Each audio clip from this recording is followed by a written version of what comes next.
pada artikel 5 ditegaskan orang-orang Katolik yang mengaku sebagai murid-murid Kristus tidak layak mengaku sebagai putri-putra Allah Bapa yang diperkenalkan Yesus Kristus kalau di dunia ini masih bersikap diskriminatif.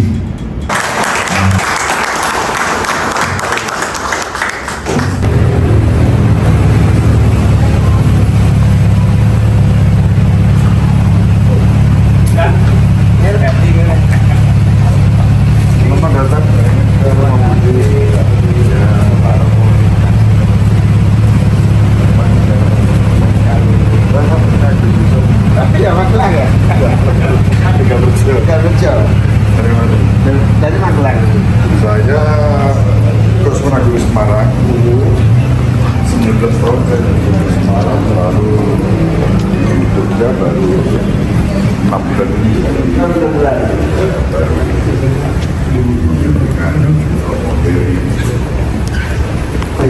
Iya, baru 6 bulan. Waktu di Kosragung Semarang selalu dengan Yusuf saya. Iya. Cukup ya, tahu apa foto satu sini ikut foto ikut satu dan di situ rooftop kita moderator yang saya hormati dan saya kasihi, Pak Menteri sebagai Menteri Koordinator Pemberdayaan Masyarakat Indonesia, termasuk saya berarti yang harus diberdayakan ini. sudah berdaya. Dan para hadirin semuanya yang tidak saya sebut satu persatu sebagai saudari-saudaraku yang terkasih, Assalamualaikum warahmatullahi wabarakatuh. Salve, salam sejahtera untuk kita semua. Namo Buddhaya, Om Swastiastu, Buddha Tien, salam Rahayu dan salam Pancasila.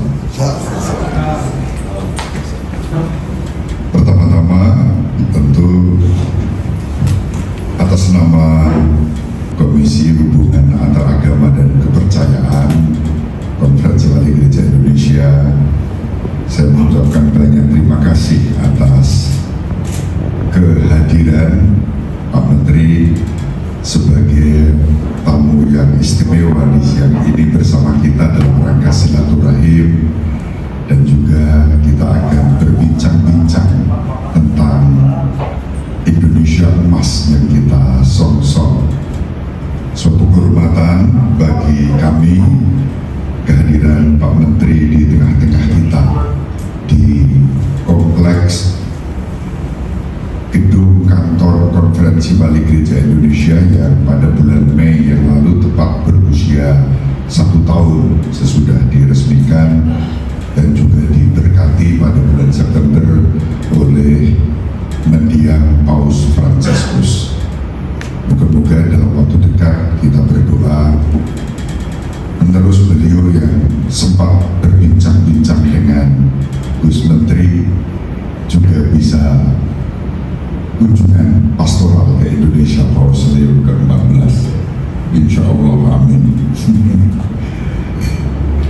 Yang kedua, mohon maaf karena pada kesempatan ini para pimpinan kami, Ketua Presidium Monsinyur Antonius Bunyamin dan juga Ketua Komisi HAK Monsinyur Christophorus tidak bisa bergabung bersama kita. Bapak Ketua Presidium Monsinyur Anton ada acara di Bandung, sementara Bapak Ketua Komisi HAK KBI ada acara di Purwokerto dengan tugas yang masing-masing. Lalu seperti biasa eksekusi dipercayakan kepada kami, maka kami disebut sebagai sekretaris eksekutif karena harus mengeksekusi hal-hal yang memang para bapak ketua tidak bisa menjalankannya. Delegasi penuh diberikan kepada sekretaris, baik sekretaris eksekutif jenderal maupun sekretaris eksekutif untuk komisi-komisi. Tadi saya matur pada Pak Menteri bahwa kita mempunyai banyak komisi di KWI itu, setidaknya 11 komisi. Salah satunya adalah Komisi Hubungan Antar Agama dan Kepercayaan yang mendapat kehormatan untuk menerima kita semua, karena pada waktu pertama kali datang ke KWI, waktu itu yang datang atas nama Berani, yang juga mempunyai visi untuk kerukunan dan persaudaraan lintas iman. Kalau Berani, kalau kami lintas agama. Mengapa lintas agama? Karena kami percaya kita semua warga bangsa Indonesia dengan dasar Pancasila, Undang-Undang Dasar 1945, dalam bingkai Bhinneka Tunggal Ika, dan sebagai negara kesatuan Republik Indonesia, iman kita sama berdasarkan sila pertama Pancasila, ketuhanan yang Maha Esa. Yang berbeda adalah agamanya. Formula dalam mengungkapkan iman itulah yang kami sebut agama. Maka ketika kita berjumpa, lalu yang lintas itu lintas agama, antar agama, dan juga kepercayaan. Sedangkan iman itu satu, berbeda sapaan dan penghayatan ungkapan iman di dalam agama-agama. Maka dari itu lalu komisi kami disebut Komisi Hubungan Antar Agama dan Kepercayaan, mencakup saudari-saudara kita dari para penghayat kepercayaan yang terakhir saya terima informasi dari staf khusus di Kementerian di bidang rekonsiliasi yang dulu Kepala BNPT, Irjen Nur Wahid. Beliau ketika bahwa sekarang ini sebagai ketua untuk urusan hubungan kepercayaan, setidaknya ada lebih dari 1.300 komunitas penghayat kepercayaan ini di Indonesia. Sementara yang tercakup dalam agama secara formal konstitusional hanya 6 yang resmi, sementara yang ribuan itu tidak berada dalam konteks agama-agama tetapi dalam bingkai kepercayaan. Lalu sebagian besar dari mereka masuk di Kementerian Kebudayaan, sementara yang di bawah Kementerian Agama itu 6 agama resmi yang ada di Republik ini. Apapun nama dan sebutan, tetapi visi dalam konteks menyongsong Indonesia emas, tentu kita semua menjadi pribadi-pribadi yang diutus. Kalau meminjam bahasa Paus Leo ke-14, beliau mengatakan, dan Pak Menteri mendengar langsung dalam bahasa Italia pada waktu itu, tanggal 18 Mei 2025, khotbah pertama di saat inaugurasi, beliau menegaskan betapa pentingnya kita membangun sinergi dan kemudian kerjasama dengan semua orang yang sesama Kristen, dengan semua gereja apapun denominasinya, bersama dengan semua umat beragama dari agama apapun, dan kepercayaan, kebudayaan, serta digarisbawahi mereka yang berkehendak baik. Nah, ini dahsyat sekali. Rumusan ini sebetulnya diambil dari dokumen resmi yang ada di Lumen Gentium artikel 16, satu dokumen yang disebut konstitusi dogmatis yang terbitkan dalam konteks Konsili Vatikan kedua antara tahun 1962 sampai 1965. Dalam Lumen Gentium 16 kemudian dijabarkan dalam deklarasi Nostra Aetate artikel 2 khususnya, diajarkan kepada umat Katolik bahwa Gereja Katolik tidak menolak apapun yang baik, yang benar, yang suci, yang indah, yang terdapat dalam semua agama dan kebudayaan. Lalu pada artikel 5 ditegaskan orang-orang Katolik yang mengaku sebagai murid-murid Kristus tidak layak mengaku sebagai putri-putra Allah Bapa yang diperkenalkan Yesus Kristus kalau di dunia ini masih bersikap diskriminatif.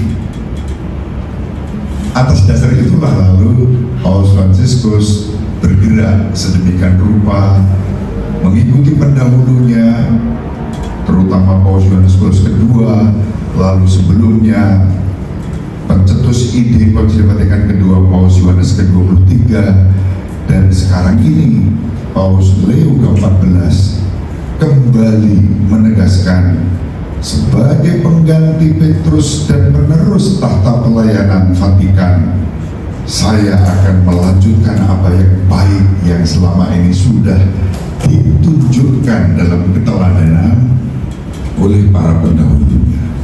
Maka apa yang beliau sampaikan di tanggal 18 Mei yang lalu, dan saya ikut merinding waktu menyaksikan video saat Pak Menteri berbincang-bincang dengan Bapak Suci Leo ke-14. Ingatan saya itu langsung pada, mohon maaf, menteri yang langsung terkait dengan saya dalam konteks HAK, yaitu Profesor Dr. Kiai Haji Nasaruddin Umar sebagai Menteri Agama-Agama di Indonesia. Saat beliau, saya waktu itu juga ikut di sana di Masjid Istiqlal, menerima Paus Fransiskus yang bersilaturahim ke Masjid Istiqlal sebagai imam besar Masjid Istiqlal. Profesor Dr. Kiai Haji Nasaruddin Umar mencium kening Bapak Suci dengan penuh cinta sebagai pribadi yang menghayati Islam sebagai rahmatan lil alamin.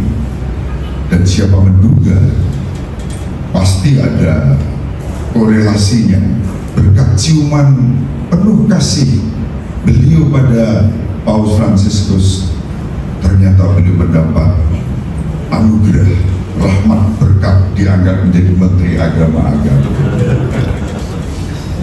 Kalau Pak Menteri ini sudah jadi Menteri, ngobrol dengan Paus Leo ke-14, nanti dapat apa lagi ya?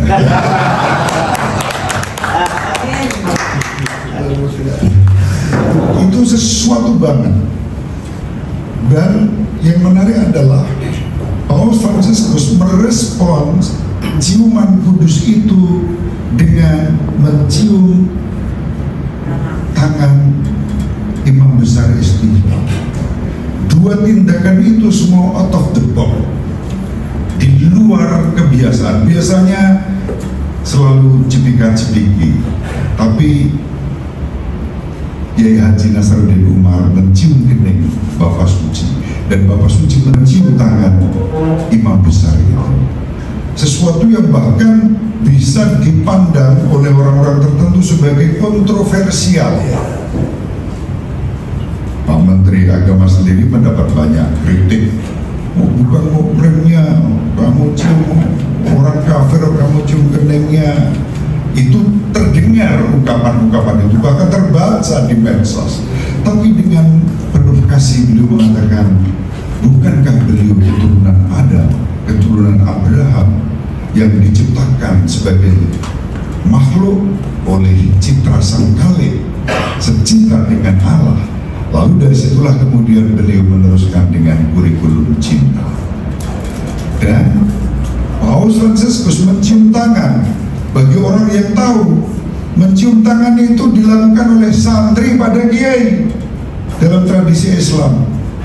Tapi Bapak Suci merendahkan dirinya, ibarat santri mencium tangan Kiai Haji Nasaruddin Umar.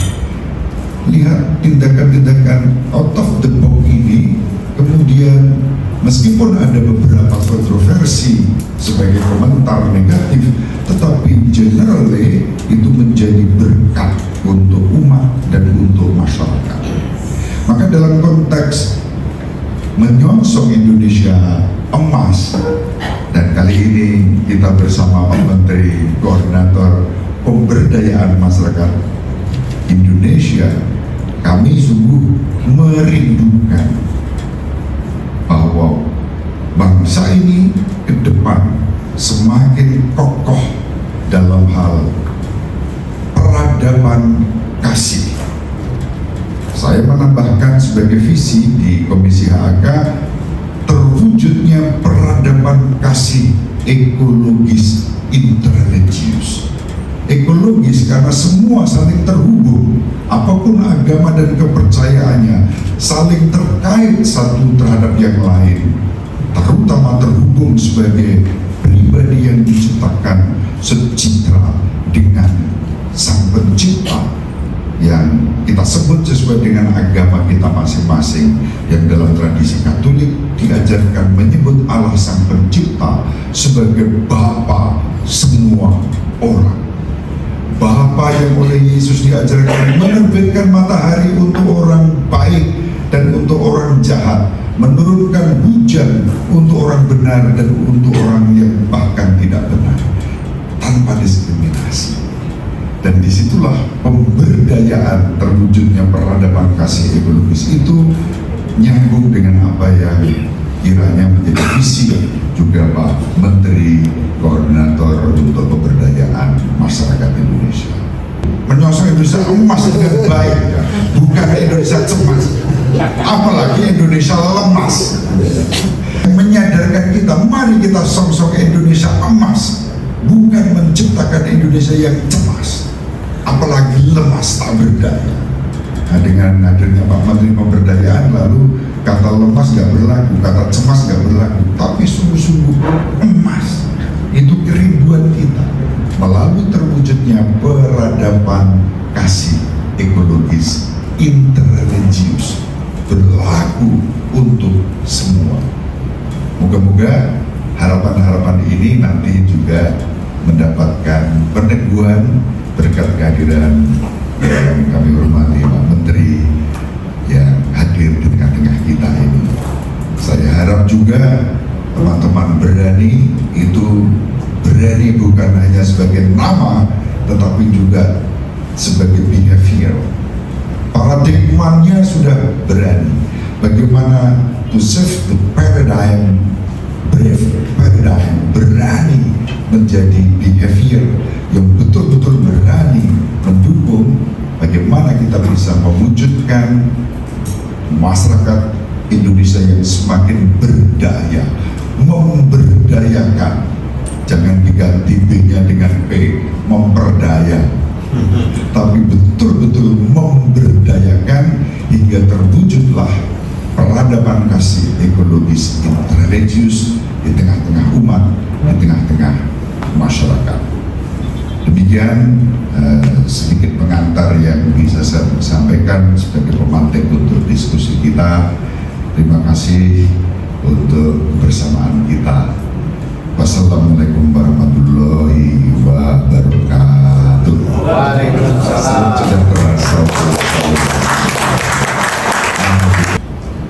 Sebenarnya saya ingin mendengar waktu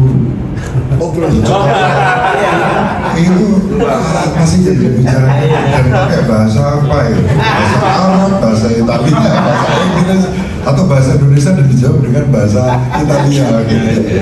Ya, akhirnya Romo keluar juga ya kan. Itu yang dari tadi saya mau tanyakan, cuma karena Romo lebih gelisah jadi saya serahkan ke Romo pertanyaannya. gitu maksudnya. Silakan Gus. Ini sama dengan pertanyaan teman-teman anak-anak saya yang meragukan bahwa saya bisa bahasa Inggris. Jadi kira-kira bahasa Inggris saya bisa dipahami atau tidak, kira-kira gitu. Karena saya juga meragukan itu, padahal level bahasa Inggris saya sudah cukup lumayan. Ya tentu saya menyampaikan kepada beliau penghormatan, salam hormat dan cinta kasih dari seluruh bangsa Indonesia, terutama Pak Presiden, dan mengundang beliau untuk hadir kembali tanah air. Juga berharap sangat besar kepada beliau untuk memimpin kita semua di seluruh dunia yang saya hadir dalam pertemuan inaugurasi itu yang begitu lengkap. Saya sempat mengantri, kan salamannya itu mengantri panjang, sempat dapat posisi terdepan. Tiba-tiba saya digeser. Wah, ini tanda-tanda nggak bisa salaman ya. Ternyata karena posisi saya terdepan, saya baru tahu di belakang saya itu banyak presiden dan wakil presiden. Jadi kelasnya presiden dulu, baru menteri-menteri, presiden, wakil presiden, raja-raja di seluruh dunia, kemudian pimpinan negara, wapres, wakil PM dan sebagainya, baru kelas menteri. Saya jadi ingat kalau sudah ngantri gitu, itu ada harap-harap cemas bisa salaman sama Sri Paus apa enggak. Alhamdulillah bersyukur bisa bersalaman. Karena saya pernah ngantar anak saya ke Disneyland itu sudah ngantri panjang sampai di ujung tutup. Saya bilang sama penjaganya, kalau di Indonesia ini Ancol saya lobby, saya ini bukan Ancol. Ngantrinya itu dalam harap-harap cemas gitu. Dan alhamdulillah semua negara diberi kesempatan yang sama untuk bisa berbincang singkat. Tapi saya lebih banyak berbincang dengan sekretaris, istilahnya sekretaris negara yang sangat mengerti tentang Indonesia, sangat mengerti tentang perkembangan Indonesia, dan berbincang banyak tentang berbagai hal masa depan Indonesia di mata beliau. Saya lupa namanya, pokoknya dari Itali juga.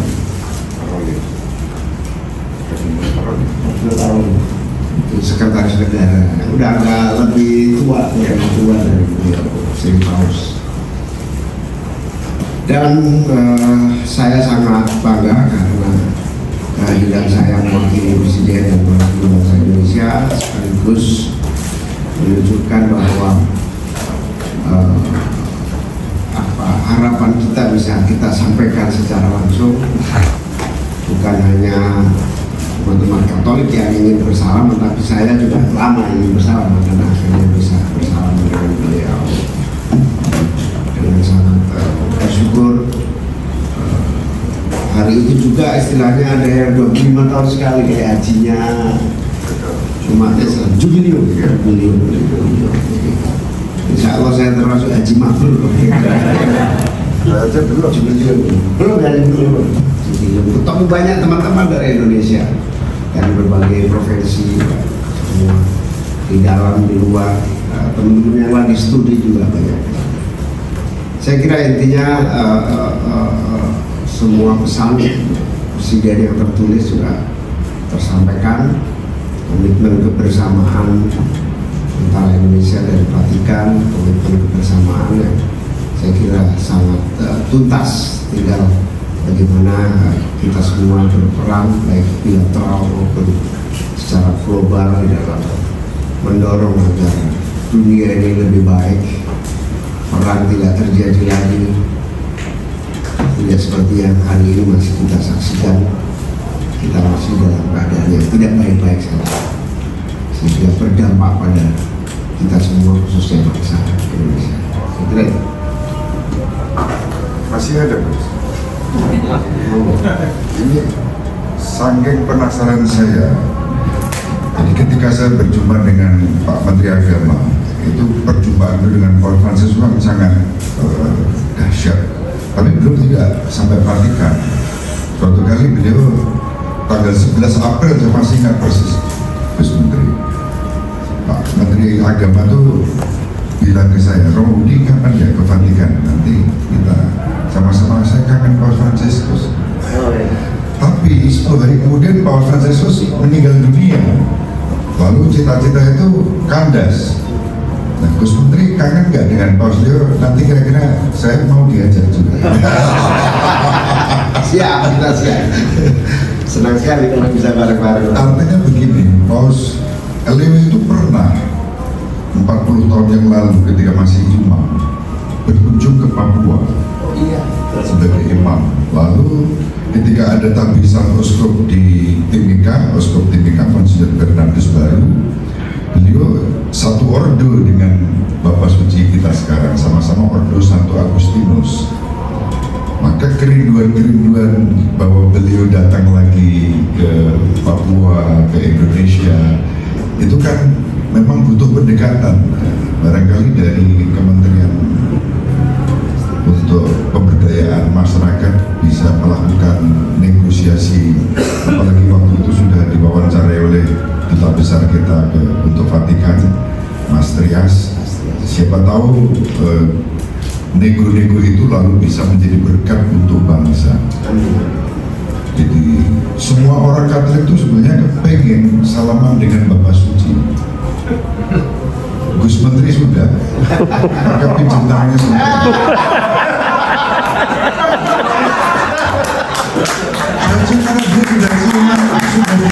Dan sekarang dia sudah berjabat tangan dengan Paus, hingga saya ngalap berkah.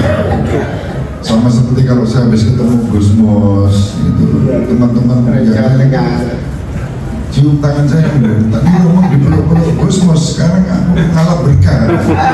Jadi tadi saya ngalap berkah. Jujur, kerinduan siapapun orang Katolik itu bisa bersalaman dengan Pausnya sebagai wakil Yesus Kristus, pengganti Petrus, sebagai hamba segala hamba, dan primus inter pares, pemimpin segala pemimpin, tapi juga sekaligus servorum, hamba segala hamba. Spiritualitas itu yang kemudian tiap kali kita berjumpa dengan beliau juga kita timba. Moga-moga berkah yang sama itu nanti bisa ditularkan oleh Gus Menteri menjadi pemimpin segala pemimpin, menjadi hamba segala hamba, memberdayakan masyarakat Indonesia, menyambut Indonesia emas, bukan cemas, bukan lemas, tapi emas.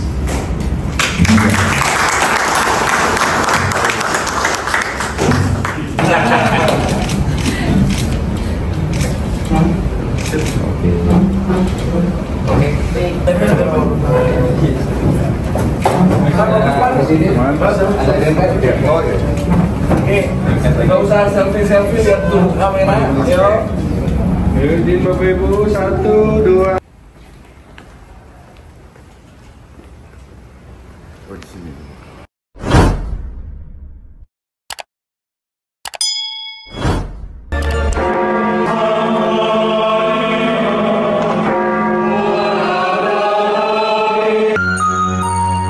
Sahabat peradaban kasih yang terkasih, sampai jumpa pada episode berikutnya. Terima kasih atas kebersamaan kita. Salam peradaban kasih ekologis. Berkah dalam